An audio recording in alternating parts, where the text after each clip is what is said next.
Good morning student, कैसे हो आप सबका। एक बार फिर से स्वागत है अल्फा क्लास फिजिक्स में।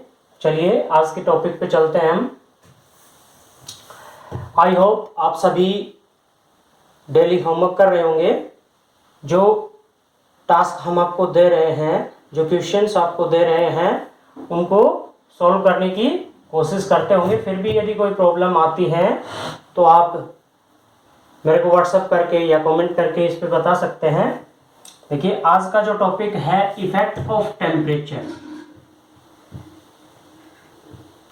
इफेक्ट ऑफ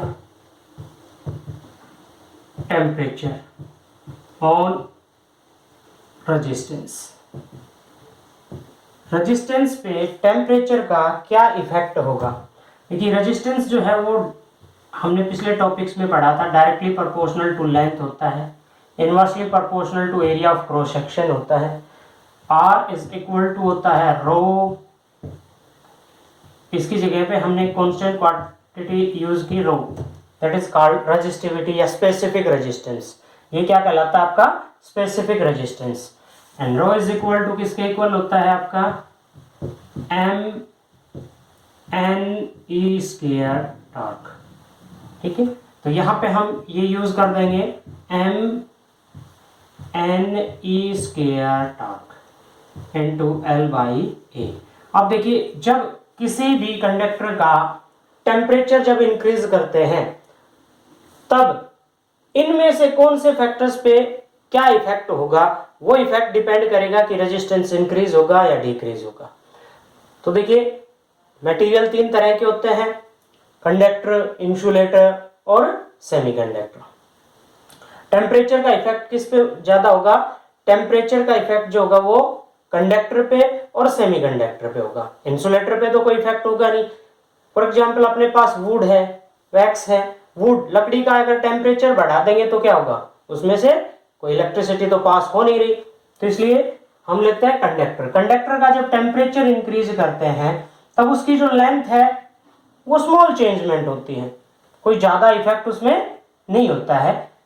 फिर भी यदि मान के चलें कि लेंथ जो है वो हो जाती है लीनियर एक्सपेंशन, जैसे हमने 11th क्लास में पढ़ा होगा कोफिशिएंट ऑफ लीनियर एक्सपेंशन, तो लेंथ इंक्रीज होती है तो रेजिस्टेंस इंक्रीज। अब बात आती है मास ऑफ इलेक्ट्रॉन या mass of charge carrier. Charge carrier का मास चेंज होता नहीं है। अब बात आती है आपकी E की वैल्यू। E क्या है, एक पार्टिकल पे चार्ज 1.6 इंटू 10⁻⁻⁻19 कूलम, तो इसकी वैल्यू भी चेंज नहीं होगी। अब बचते हैं अपने पास ये दो क्वांटिटीज, यानी कि R is inversely proportional to N and टॉर्क। तो अब देखिए कंडक्टर के अंदर क्या होता है, N number of charge carriers, number of charge carriers की वैल्यू या ये कहे क्वांटिटी, चार्ज कैरियर्स की संख्या जो है वो बहुत कम इंक्रीज होती है जब उसका टेम्परेचर इंक्रीज करते हैं। बट टॉर्क रिलैक्सेशन टाइम जो है वो डिक्रीज हो जाता है। Relaxation time will decrease on increasing the temperature of conductor. Conductor का जब टेम्परेचर इंक्रीज करते हैं तो टॉर्क की वैल्यू, इलेक्ट्रॉन जो है वो फास्टली मूव कर रहे हैं तो टॉर्क की value decrease and torque decrease R will be increase. तो अपने पास क्या रिजल्ट निकला कि टेम्परेचर इंक्रीज करने से रेजिस्टेंस इंक्रीज होगा, किसका, कंडक्टर का। तो इसके लिए हम एक इक्वेशन का इस्तेमाल कर सकते हैं, R T, T degree Celsius किसके इक्वल होगा, R0 into 1 plus alpha T या डेल्टा टी, जितना इसमें चेंजमेंट आया है उसके लिए। सिमिलरली यदि हम सेमीकंडक्टर के लिए चले तो अपने पास रिजल्ट क्या फाइंड आउट हुआ, अपने पास रिजल्ट जो है वो resistance of conductor will increase on increase in temperature। Conductor का जो रेजिस्टेंस है वो इंक्रीज होगा जब टेम्परेचर इंक्रीज करेंगे तब। ठीक है, अब सेमीकंडक्टर के अंदर यदि हम चलते हैं, if we take semiconductor, semiconductor के अंदर यदि हम लेते हैं तो देखिए सेम है, इक्वेशन तो आपकी सेम है यही, यानी कि R is inversely proportional to N into टॉर्क। बट सेमीकंडक्टर के अंदर क्या होता है, देखिए उसकी अगर हम बैंड थ्योरी का इस्तेमाल करें, जो आप 9th यूनिट में पढ़ोगे, 12th क्लास की जो 9th यूनिट है सेमीकंडक्टर डिवाइसेस, उसमें पढ़ोगे, तो सेमीकंडक्टर के अंदर किसी भी मटेरियल की जो बैंड थ्योरी है उसको इस यहाँ पे डिस्क्राइब किया गया है कि नीचे वाला वैलेंस बैंड होता है, ये कंडक्शन बैंड होता है। कंडक्शन बैंड के अंदर जितने ज्यादा इलेक्ट्रॉन्स होंगे उतना ज्यादा कंडक्टिविटी होगी। तो सेमीकंडक्टर के अंदर वैलेंस बैंड में इलेक्ट्रॉन होते हैं, कंडक्शन बैंड में इलेक्ट्रॉन्स की संख्या बहुत कम होती है, और बीच में क्या होता है, गैप। इस वैलेंस बैंड थ्योरी के बिहाफ पे हम किसको डिस्क्राइब कर सकते हैं, मटेरियल्स को, कंडक्टर, इंसुलेटर और सेमीकंडक्टर, जिनके बीच में कंडक्शन और वैलेंस बैंड के बीच में गैप बहुत ज्यादा होता है तो वो क्या होता है, इंसुलेटर। गैप कम होता है वो क्या होता है, सेमीकंडक्टर। और जिसमें गैप ही नहीं होता, कंडक्शन बैंड और वैलेंस बैंड एक दूसरे के ऊपर होते हैं, तो वो क्या होते हैं, आपके कंडक्टर। तो यहाँ पे जब टेम्परेचर इंक्रीज करेंगे सेमीकंडक्टर्स का, तो उसमें क्या होता है, ये इलेक्ट्रॉन्स इस गैप को जंप करके एनर्जी गेन करके और कंडक्शन बैंड में पहुंच जाते हैं। और कंडक्शन बैंड में जितनी इलेक्ट्रॉन्स की संख्या ज्यादा होगी, चार्ज कैरियर्स की संख्या ज्यादा होगी, उसका कंडक्टिविटी उतनी ज्यादा होगी। तो जब टेम्परेचर इंक्रीज करते हैं तो उस सिचुएशन के अंदर n की वैल्यू इंक्रीज हो जाती है, number of charge carrier increase हो जाता है, तो रेजिस्टेंस विल डिक्रीज। तो यहाँ पे अपने पास जो रिजल्ट आया सेमीकंडक्टर का, वो रेसिप्रोकल आ गया, यानी कि उल्टा आ गया, कि जैसे टेम्परेचर इंक्रीज करेंगे सेमीकंडक्टर का तो रेजिस्टेंस जो है वो डिक्रीज हो जाता है, कंडक्टिविटी विल इंक्रीज। तो कई बार पेपर में आपके पूछ लिया जाता है कि सेमीकंडक्टर का टेम्परेचर इंक्रीज करने से उसकी कंडक्टिविटी पे क्या इफेक्ट होगा, तो conductivity will increase. When temperature will increase the conductivity will increase of semiconductor. इस बात का ध्यान रखना, कंडक्टर में कंडक्टिविटी डिक्रीज होती है और रेजिस्टेंस इंक्रीज होता है, ठीक है। सिमिलरली आपका रेजिस्टिविटी का है, रेजिस्टिविटी पे क्या इफेक्ट होगा, टेम्परेचर का। इस पे भी आप वही इक्वेशंस का इस्तेमाल कर सकते हो कि rho is equal to rho zero. Rho zero क्या है, resistivity at 0 degree Celsius, 1 plus alpha T. अच्छा, सेमीकंडक्टर के अंदर ये जो इक्वेशन आएगी वो alpha coefficient of temperature coefficient negative आएगा, 1 माइनस करेंगे, इसलिए रेजिस्टेंस विल डिक्रीज। तो ये तो था effect of temperature on the resistance, effect of temperature on the resistance. आज पिछले टॉपिक में हमने colour coding of carbon resistor पढ़ा था, आज हम पढ़ते हैं इन रजिस्टर्स को, इन रेजिस्टेंस को जब हम कंबाइन करते हैं, दो या दो से ज्यादा रेजिस्टेंस को जोड़ते हैं, तब उनका टोटल रेजिस्टेंस क्या होगा। देखिए, जैसे आपके घर के अंदर है, आपके घर के अंदर कोई भी इक्विपमेंट है, बल्ब है, फ्रिज है, टीवी है, फैन है, ये सब क्या है, ये करंट का अपोज ही तो कर रहे हैं, ये भी क्या है, रेजिस्टेंस। इलेक्ट्रिकल अप्लायंस है, इनके अंदर भी रेजिस्टेंस होता है। तो इनको कंबाइन करने पे टोटल रेजिस्टेंस क्या होता है, तो कॉम्बिनेशन दो तरह की होती है, एक होती है resistance in series combination, resistance in series. Series के अंदर जब कनेक्ट करेंगे तो क्या होता है, एंड टू एंड, एक का एंड दूसरे के साथ कनेक्ट होता है इस तरह से। जैसे मान लिया अपने पास 3 रेजिस्टेंस है, पहले वाले का रेजिस्टेंस R1 है, इसका रेजिस्टेंस R2 है, इसका रेजिस्टेंस R3 है, और इन तीनों को इस तरह से कनेक्ट करते हैं कि इसका जो एंड है वो दूसरे के स्टार्टिंग पॉइंट के साथ कनेक्ट है। जैसे आपकी जो लड़ी आती है, जैसे हम ये दीपावली पे जो झालर लगाते हैं, तो वो आपके घर के अंदर जो सजावट के लिए आती है बल्बों की लड़ी, तो वो किस में होती है, सीरीज के अंदर। उसमें क्या होता है कि जैसे यदि इसको हम मेन स्विच से या ये कहें कि बैटरी से कनेक्ट करते हैं, तो इसके अंदर जितना करंट जाता है उतना ही करंट यहाँ पे पास होता है, उतना ही करंट यहाँ पे पास होता है। इट मींस इन सब के अंदर करंट जो है वो क्या होता है, सेम, बट पोटेंशियल ड्रॉप होती है अकॉर्डिंग टू रेजिस्टेंस। जितना ज्यादा रेजिस्टेंस उतनी ज्यादा पोटेंशियल इसमें ड्रॉप होगी। तो इसकी पोटेंशियल होगी V1, इसकी पोटेंशियल होगी V2, इसकी पोटेंशियल होगी आपकी V3 और करंट सब के अंदर क्या फ्लो कर रहा है I। तो अकॉर्डिंग टू सुपरपोजिशन प्रिंसिपल, मान लो इसकी पोटेंशियल कितनी थी V, तो सब में जो ड्रॉप हुई उन सबको हम क्या कर देते हैं प्लस।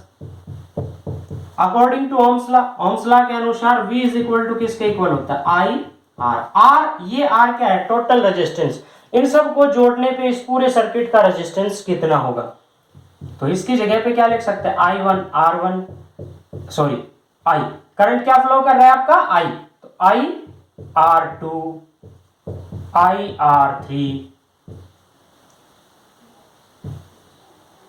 यहां से यदि हम I कॉमन ले लें तो क्या हो गया I is equal to IR is equal to R1 plus R2 plus R3, यहां से I को हमने कट कर दिया। तो total resistance in series combination क्या आ गया R1 plus R2 plus R3।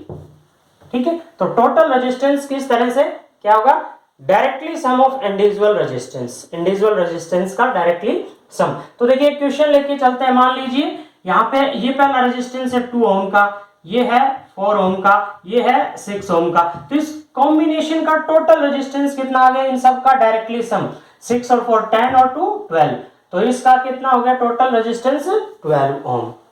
तो नेक्स्ट देखते हैं हम resistance in parallel combination, parallel combination.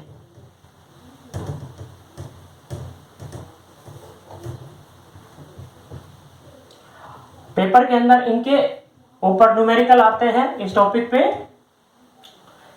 किस तरह के, जैसे आपने 10th क्लास में भी अच्छे से पढ़े होंगे, फिर भी कुछ कॉम्प्लिकेटेड सर्किट्स इसमें दे दिए जाते हैं।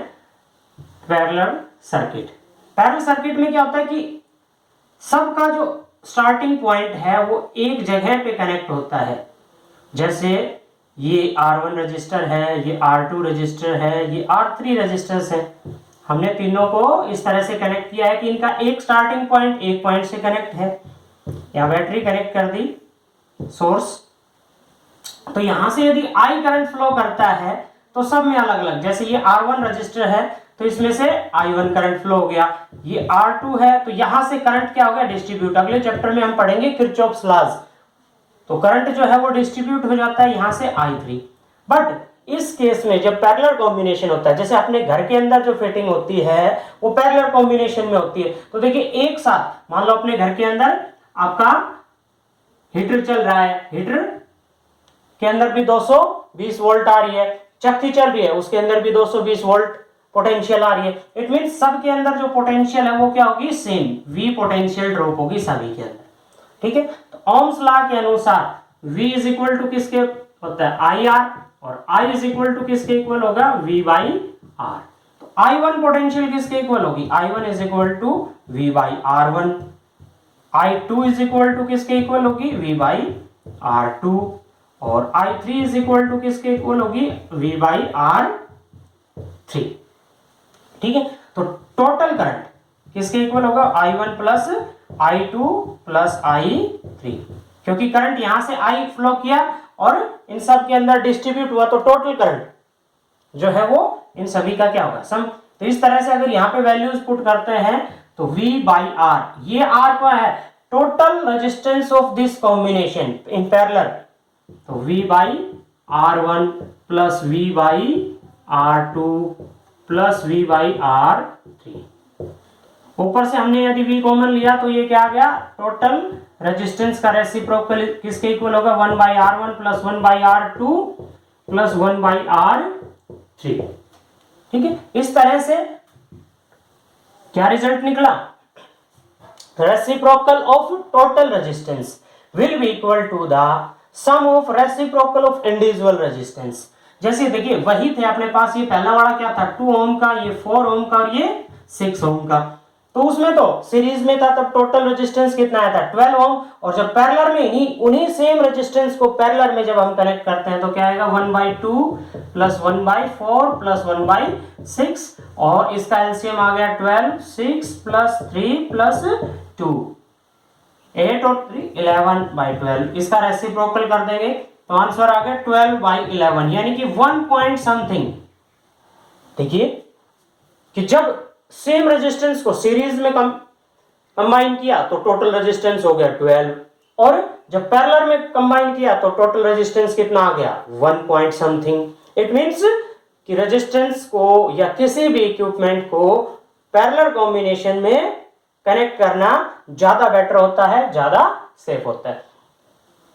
तो हमने इनके ऊपर इक्वेशंस की प्रैक्टिस करनी है। तो देखिए इक्वेशन लेके चलते हैं।